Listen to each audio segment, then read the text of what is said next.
안녕하세요. 저는 결혼한 지 3년 차에 올해 겨울에 출산 예정인 30대입니다. 제가 많은 사연들을 보면서 들었던 생각이 하나 있어요. 세상에는 정말 힘든 사람들이 많다는 생각입니다. 조금 재수없게 들릴 수도 있지만 저는 여태껏 크게 힘든 일을 겪어본 적이 없어서 크게 고통을 겪어본 적도 없었어요. 그런데 집안에 사람 하나 잘못 들어오면 얼마나 힘든 줄 이번에야 뼈저리게 느껴봤고, 미꾸라지 한 마리가 물을 흐린다는 말에 적극적으로 공감하는 바입니다. 아빠께서는 할아버지의 뜻을 이으셔 의사셨고, 제 위에 있는 친오빠도 의사예요. 위에 언니가 또 있는데 언니는 검사입니다. 그리고 저는 언니 오빠와는 다른 길을 가게 되었어요. 부모님께서는 첫째, 둘째 자식들도 자리를 잡았으니 막내인 저도 분명 뭔가를 해낼 거라고 기대를 하셨었죠. 그러나 저는 패션 쪽에 관심이 많았고 디자이너가 되고 싶었습니다. 당연히 거칠게 반대를 하셨었죠. 딱 이렇게만 봐도 저희 집이 어떤 느낌인지 대충 짐작이 가시나요? 어렸을 때는 저희 집도 여느 가정집과 다름없이 화목하고 웃음이 가득했으나 진학을 앞둔 집안의 분위기는 정말 삭막했습니다. 특히 위에 언니 오빠들이야 부모님이 만족하실 만한 직업을 가졌으니 괜찮았지만 저는 달랐어요.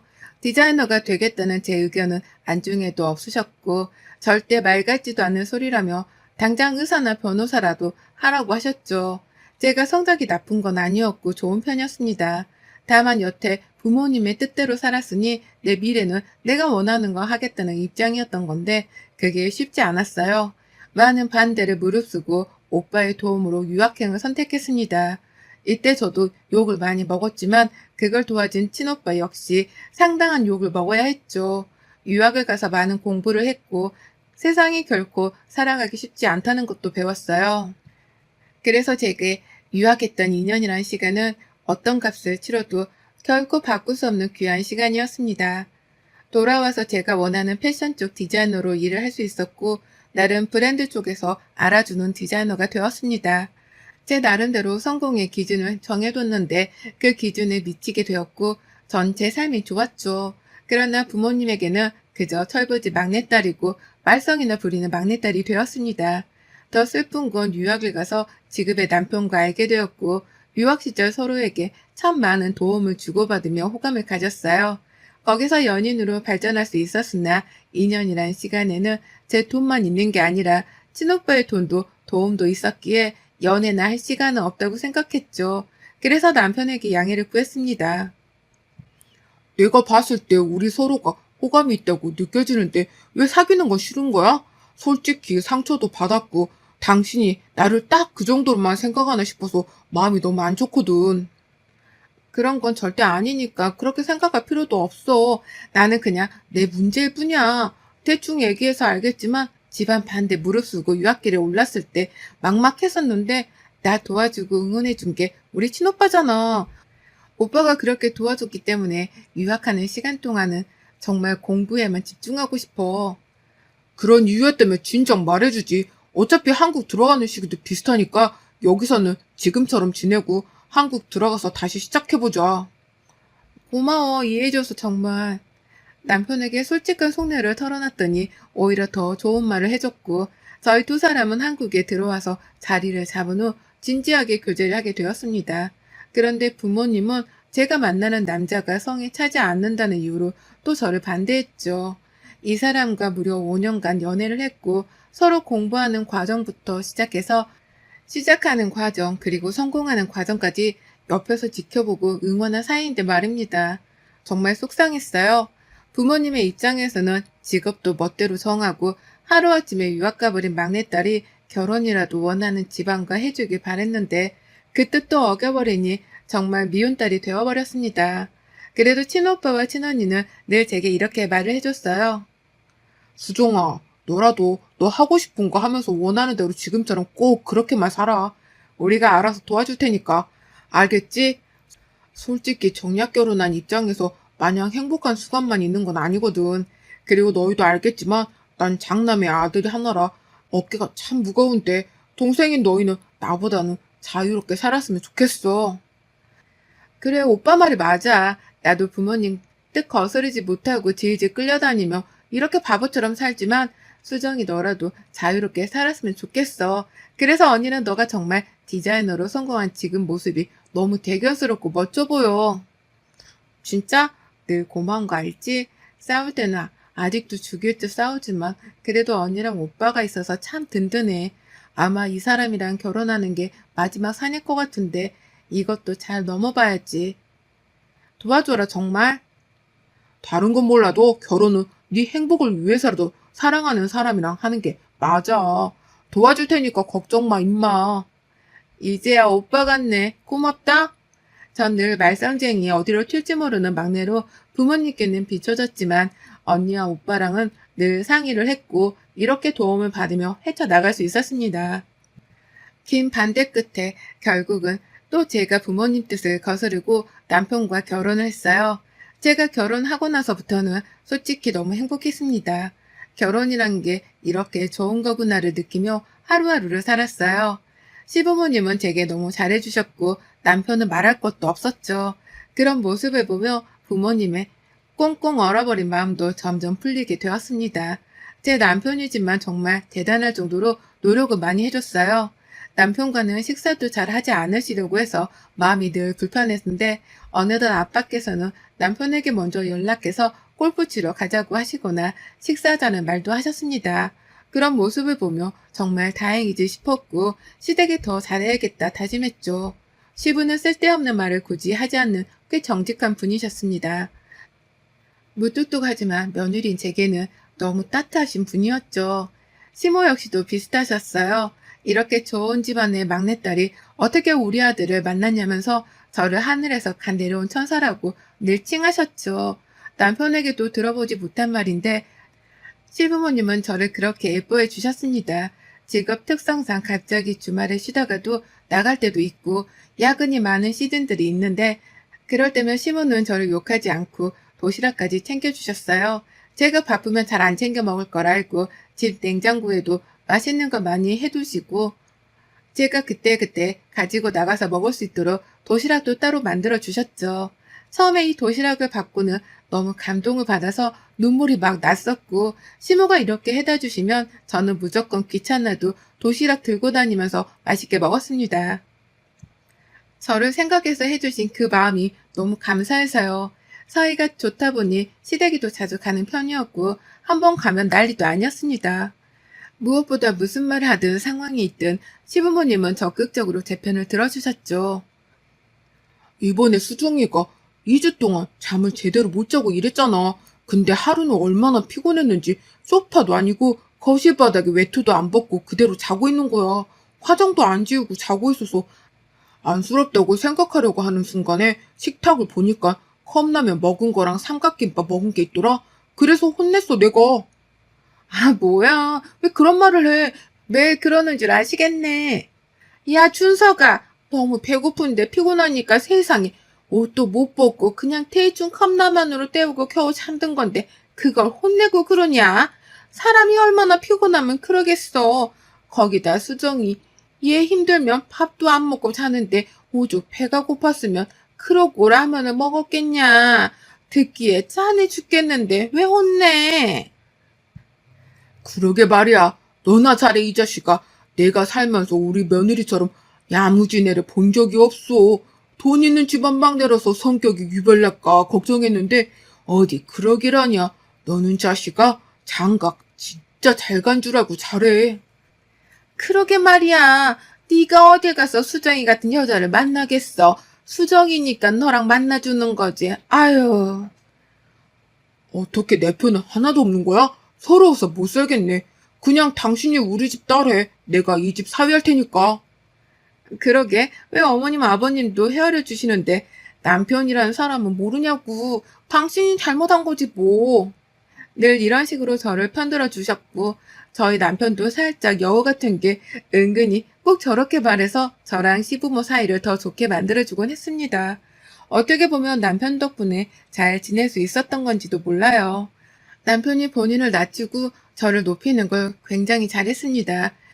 시부모님들 앞에서 자연스럽게 늘 저런 식으로 말을 해줬고 덕분에 저는 더 완벽한 아내이자 며느리가 될 수 있었어요. 이렇게 행복하게 잘 살고 있었는데 하루아침에 평화는 깨졌습니다. 바로 남편의 남동생이 결혼하겠다고 여자친구를 시댁에 데리고 왔고, 하필 이날 제가 일이 너무 바빠서 자리를 비울 수 없는 상황이라 못 갔어요. 너무너무 궁금했던 터라 시모에게도 남편에게도 전화를 해서 물어봤습니다. 어머님, 애비 동서는 잘 만나셨어요? 만났는데 내가 남편 복에 자식 복은 없어도 며느리들 복은 있는 건지 막내도 아주 싹싹하고 괜찮더라. 아마 수정이 너랑도 잘 지낼 것 같아. 아, 정말요? 다행이에요. 오늘 일만 안 터졌어도 같이 보는 건데 너무 아쉬운 거 있죠? 일하는 내내 마음은 어머님 댁에 있어서 혼났어요, 아주. 그랬겠다, 정말로. 다음에는 꼭 같이 보자. 우리 수정이가 이제 맏며느리니까 그 전에 한 번은 봐야지. 시무라 남편과 모두 통화를 했고 애비 동서가 참 좋은 사람인 것 같아서 다행이었죠. 만약 저랑 트러블이 자꾸 생기면 좋지 않으니까요. 그렇게 시간이 지난 후 서방님은 모든 결혼 준비를 마치게 되었고 계속 시간이 어긋나서 못 보던 동서를 드디어 보게 되었습니다. 시모 그리고 동서와 저 이렇게 여자들끼리만 저녁을 먹기로 했고 대접을 했어요. 그렇게 딱 만난 동서를 보자마자 저는 기겁을 했고 반대로 저를 본 동서도 기겁을 했습니다. 저는 순간 너라는 말이 튀어나왔는데 동서가 잽싸게 말을 가로채버렸죠. 너? 아, 형님이라고 부르면 되는 거죠, 어머님? 형님 정말 반가워요. 너무너무 만나고 싶었는데 이제서야 만나네요. 이제 일식이 2주 정도 남았는데 지금이라도 만날 수 있어서 너무 다행이에요. 아니, 너가 왜? 어? 뭐야, 둘이 아는 사이야? 네? 아는 사이라뇨, 어머님. 오늘 형님 처음 보는데 형님 왜 그러세요? 제가 뭐 아는 분이랑 닮았나요? 너무 뻔뻔하게 말하는 동서를 보니까 제가 할 말이 없더라고요.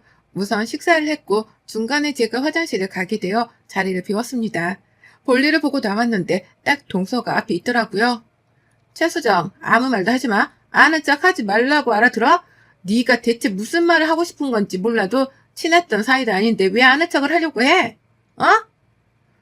야, 네가 똑바로 살았던 애면 내가 이러겠어? 너도 찔리니까 지금 여기까지 쫓아온 거 아니야? 서방님은 네 과거 다 알고도 결혼하겠다는 거야? 그럴 리가 없는데. 서방님 꽤 보수적인데? 아, 그냥 신경 쓰지 말라고. 어떻게 되든 말든 네가 무슨 상관인지 진짜 적당히 해라. 차라리 빌지 그래? 그렇게 뻔뻔한 태도로 나오는 건 더 열받는데? 내가 정말 말하면 어쩌려고 그러시나? 우선 고민 좀 해봐야겠어. 서방님도 내 가족이라서 다치는 건 원치 않거든. 제가 화들짝 놀란 이유는 동서를 알기 때문이죠. 더 정확하게는 동서의 과거를 알아서였습니다. 제가 중학교를 다니고 있을 때 갑자기 저희 집 옆 주택에 누가 이사를 왔었어요. 근데 논란이 있었죠. 내용이 길지만 간추리면 동선의 부모님은 많은 사람들에게 사기를 쳐서 번 돈으로 그렇게 좋은 집에서 이사를 해서 살았어요. 그리고 동서는 부잣집 외동딸 행세를 하며 학교를 다녔었죠. 세상에 비밀은 없고 죄를 지었으면 죄값을 치르는 게 너무나 당연한 일이잖아요. 결국 그 부자 행세를 하면서도 많은 사람들에게 사기를 치던 동선의 부모님은 징역을 살게 되었고 동선은 하루아침에 소리소문도 없이 사라졌습니다. 한동안 동네에서는 정말 난리도 아니었던 일이었는데 그랬던 동서가 눈앞에 나타나니 얼마나 놀라웠겠어요. 저는 이 사실을 알면서도 숨긴 건 옳지 않다고 판단했고 남편에게 조심스레 말했습니다. 오늘 동서를 봤는데 내가 알던 사람이더라고. 나 중학생 때 우리 동네로 이사 왔거든. 아, 집이 잘 산다고 하더니 역시 그랬구나. 아니, 그게 문제가 아니라 근데 그게 다 동선의 부모님이 사기쳐서 번 돈으로 부자 행세하고 다니던 거였고 동서도 학교에서 부잣집 외동딸로 살았거든. 그러다 동선의 부모님은 징역 가시고 동서는 하루아침에 소리소문도 없이 사라졌었지. 근데 그런 동서가 눈앞에 나타나서 너무 놀랐어. 이걸 서방님이랑 어머님, 아버님께 말해야 할 것 같아. 그럴 리가? 정말 잘 산다고 하던데 뭔가 비슷해서 착각한 거 아닐까? 아니래도 걔가 이름도 바꾸고 다 바꿨지만 못 바꾼 게 하나 있는데 얼굴도 뜯어 고쳤어. 본 모습은 남아있었고 무엇보다 목 뒤에 큰 점이 있었는데 그거 그대로 있었어. 그뿐이야? 나 화장실 가니까 쫓아와서 아무 말 하지 말라고 거의 협박하던데? 그게 정말이야? 아, 그럼 말하고 알아봐야지. 그렇게 결혼하게 두면 안 돼. 남편은 처음에는 믿지 못하는 눈치였지만 이어서 말하는 제 말을 듣고는 뭔가 이상하다고 말하자고 했습니다. 그렇게 저희 부부는 시댁에 가서 서방님을 불러 이 사실을 말했어요. 제 얘기를 모두 듣고는 서방님이 발끈했죠. 그럴 리가 없어요. 제가 장인 장모님도 모두 만났었고 절대 그러실 분들이 아니에요. 뭔가 비슷한 사람들이랑 착각하셨겠죠.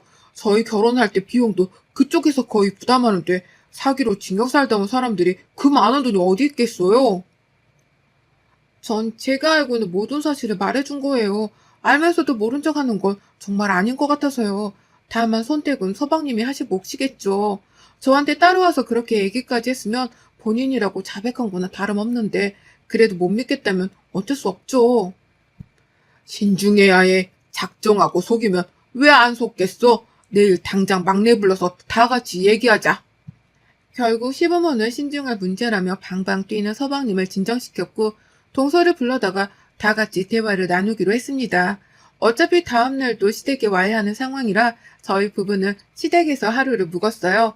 자고 있는데 누군가 저를 막 흔들어 깨웠고 눈 떠보니 동서였죠. 야, 너 내가 아무 말 하지 말라고 했지? 근데 다 말했더라? 시간이 얼마나 지났는데 우리 집이 아직도 그렇게 살 것 같아? 넌 내가 바보 같니? 그렇게 당당하며 가족들 앞에서 말해. 왜 자는 사람 방에 몰래 들어와서 이러고 있는 건데 지금 네 모습 자체가 나 굉장히 두려워요. 무서워요 하고 있는 건 알지? 너 두고 보자. 내가 찍소리 안 하고 형님 대접하려고 했는데 아무래도 넌 가만둘 수 없겠다. 그래 어디 두고 볼게. 최선을 다해봐. 동서는 가족들과의 대화에서 솔직하게 말을 하더라고요. 형님 말이 다 맞아요. 저는 너무 어려서 잘 몰랐었죠. 근데 원래 부유하게 살았었고 투자하다 뭐가 잘못되면서 사기로 넘어가셨다고 하더라고요. 부모님 그렇게 징역 사셨고 저는 지인분들 보호 아래 다른 곳에서 새 출발하면서 살았어요. 제게 너무 큰 상처고 충격이라 묻어뒀던 얘기예요. 또 저희 부모님이 억울한 부분이 있어서 말하는 것 자체가 싫었거든요. 속인 것 같아서 죄송해요. 거봐, 이 사람 그럴 사람 아니라고 했잖아. 살다 보면 억울한 일 당할 수도 있고 그렇게 높은 위치에 계시다 보면 억울하게 누명 쓰고 징역 갔다 올 수도 있지. 그게 뭔 대수야. 현재 이 사람이 중요하지. 평생 꼬리표 달고 살아야 할 이유는 없잖아. 동서의 눈물쇼에 온 가족의 마음은 의심에서 동정으로 바뀌게 되었고 이 결혼은 성사되었습니다. 저는 솔직하게 동서가 여전히 쇼를 한다는 생각이 있었기에 거리를 뒀고 남편에게도 절대 돈거래를 하지 말라고 신신당부를 했어요. 동서도 서방님이든 말이죠. 그런데 어느 날부터인가 묘하게 시부모와 서방님이 저를 대하는 게 달라졌다고 느끼게 되었습니다. 사람이 촉이라는 게 있잖아요. 누가 봐도 제가 뭘 잘못한 것처럼 점점 변하는 게 느껴져서 기분이 불쾌했습니다. 뭔가 이상하다고 느끼고 있을 때쯤 시부 생신이라 오랜만에 온 가족이 모여 식사를 하게 되었어요. 평소에도 동서는 시부모 옆에서 아주 여우짓을 잘했는데 이날도 역시 그러기에 대단하다고 속으로만 생각하고 식사를 하고 있었습니다. 그런데 시모가 그날따라 뭔가 화가 잔뜩 나 있는데 겨우겨우 참는 것처럼 보여서 걱정스러웠죠. 시모는 뭔가를 말할 듯 말 듯 하다가 결국은 숟가락을 딱 내려놓고 제게 말했습니다. 수정이 너 나한테 거짓말한 거 있으면 솔직하게 말해. 지금이라도 말하면 내가 눈 감아줄 테니까. 정말 속에서 천불이 나서 밥을 못 먹겠네. 어허, 이 사람이 식사하는데 왜 그래? 따로 얘기를 하던가 해. 뭘 따로 얘기해. 여기 다 연관 내 식구들 아니야? 저요? 어머님, 제가 뭐 잘못한 거 있나요? 저는 모르겠는데. 몰라? 네가 왜 몰라? 어? 너희 집 그렇게 잘 산다고 부유하다고 들었는데 아니라며. 막내 부모님 징역 살게 한 것도 결국 너희 부모님 때문이라며. 사람의 탈을 쓰고 그렇게 사는 거 아니다 너. 정말 실망했다. 대체 무슨 소리인지 영문은 알 수 없어서 어리둥절한 상황이었습니다. 그때 동서가 무척 당황한 듯 동공 지진이 일어났고 시모를 말렸죠. 어머님, 여기서 이렇게 말씀하시는 건 아닌 것 같아요. 우선 고정하시고 따로 말을 해보시죠.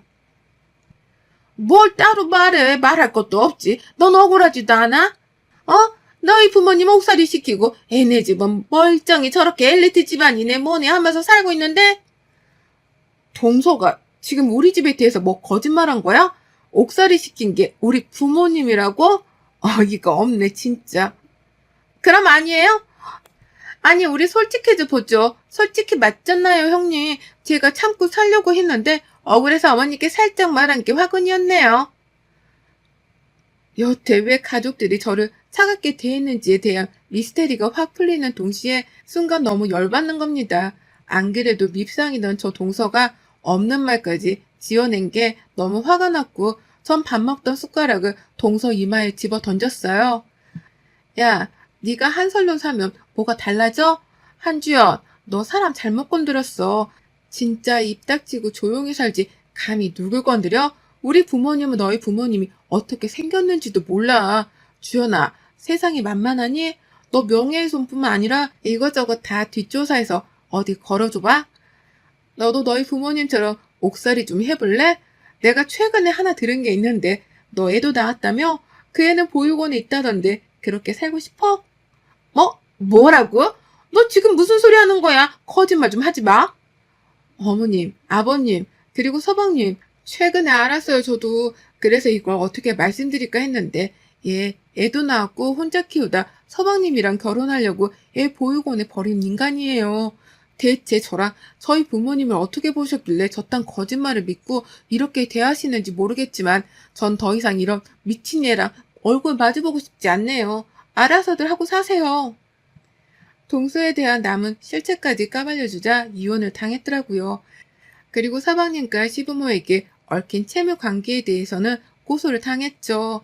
남편은 제게 무례하게 대한 본인 가족들에게 진심으로 사과할 것을 요구했지만 전 받아주지 않았습니다.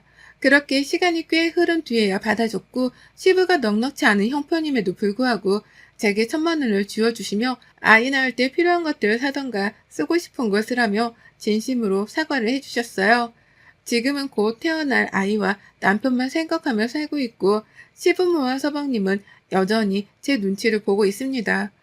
동서는 어디 가서 또 사기나 치고 다닐지 모르겠네요. 여러분의 생각은 댓글로 남겨주세요. 오늘 또 시청해 주셔서 정말 감사합니다.